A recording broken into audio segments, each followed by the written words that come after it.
Hello friends, welcome back to ഗയാമി ലഷ time. ഒരു പച്ചക്കായ കൊണ്ട് ഒരു അടിപൊളി കറിയാണ് നമ്മളിന്ന് ഉണ്ടാക്കുന്നത്. ഈ ഒരു കറി ഉണ്ടെങ്കിൽ പിന്നെ മറ്റു കൂട്ടാൻ്റെ ഒന്നും ആവശ്യമില്ല. അത്ര ടേസ്റ്റി ആയിട്ട് സിമ്പിളായിട്ട് എങ്ങനെയാണ് ഒരു നേന്ത്രക്കായ വെച്ചിട്ട് കറി ഉണ്ടാക്കുന്നത് നോക്കാം. ആദ്യമേ തന്നെ ഞാനൊരു മൺചട്ടി എടുത്തിട്ടുണ്ട്. അതിലേക്ക് ഒരു 1.5 ടേബിൾ സ്പൂൺ വെളിച്ചെണ്ണ ഒഴിച്ചു കൊടുത്തിട്ടുണ്ട്. അതിലേക്ക് ഒരു 8 വെളുത്തുള്ളി അല്ലി ചതച്ചത്, ഒരു ചെറിയ കഷ്ണം ഇഞ്ചിയും ചതച്ചത്, ഒരു 2 പച്ചമുളക് നടുവേ കീറിയിട്ടതും കൂടി ഇട്ടതിന് ശേഷം ആ എണ്ണയിലിട്ട് നന്നായിട്ടൊന്ന് വഴറ്റിയെടുക്കുക.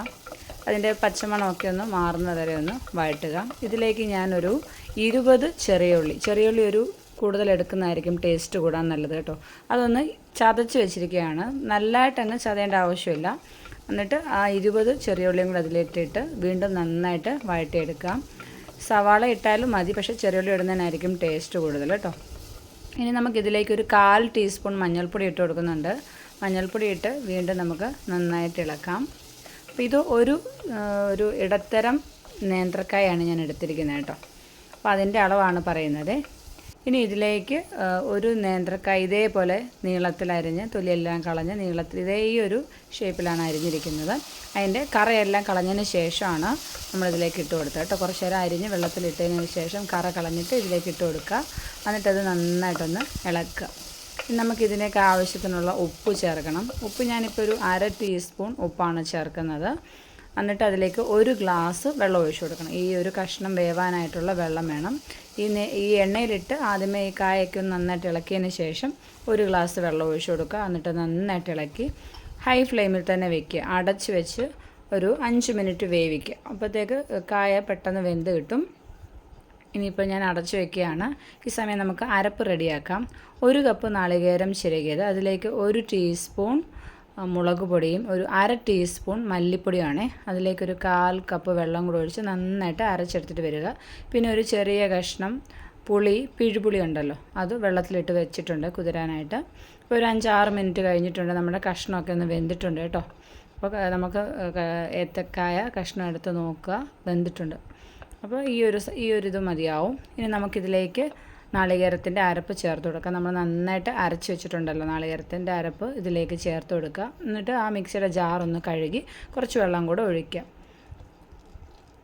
ഇനി നമുക്കിത് നന്നായിട്ടൊന്ന് ഇളക്കുക.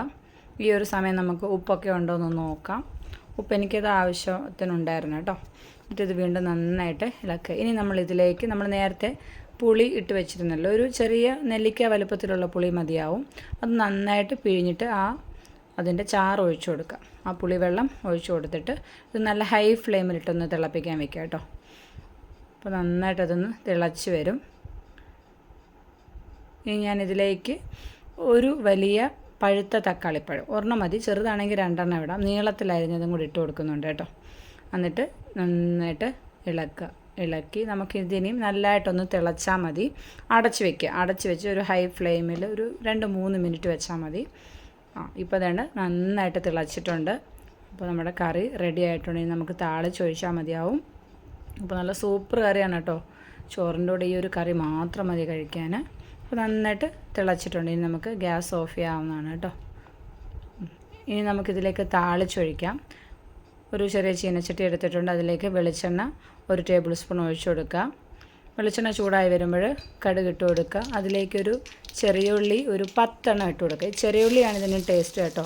ഇപ്പോൾ ചെറിയുള്ളി ഒരു 10 എണ്ണം ചെറുതായിട്ട് അരിഞ്ഞിട്ടിട്ടുണ്ട്. അതിലേക്കൊരു 2 വറ്റൽമുളക്, 2 തണ്ട് കറിവേപ്പിലയും കൂടി ഇട്ട് നന്നായിട്ട് ഒരു ചുമക്ക നിറമാകുന്നത് വരെ നന്നായിട്ട് ഇളക്കി അതിൻ്റെ കളറ് നല്ല വ്യത്യാസം വരുമ്പോൾ നമുക്കിത് കറിയിലേക്ക് ഒഴിച്ചു കൊടുക്കാവുന്നതാണ്. കറിയിലേക്ക് ഒഴിച്ചു കൊടുത്തു കഴിഞ്ഞ് നമ്മളത് അനക്കാൻ പാടില്ല, അതങ്ങ് അടച്ച് വെക്കുക. പിന്നെ നമ്മൾ എപ്പോഴാണോ ചോറ് കഴിക്കുന്ന ആ ഒരു സമയത്ത് എടുത്ത് നന്നായിട്ട് ഇളക്കി എടുത്താൽ മതിയാവും. അപ്പോൾ അതിൻ്റെ ആ ഒരു ഫ്ലേവറും ഒക്കെ അങ്ങനെ തന്നെ നിൽക്കും.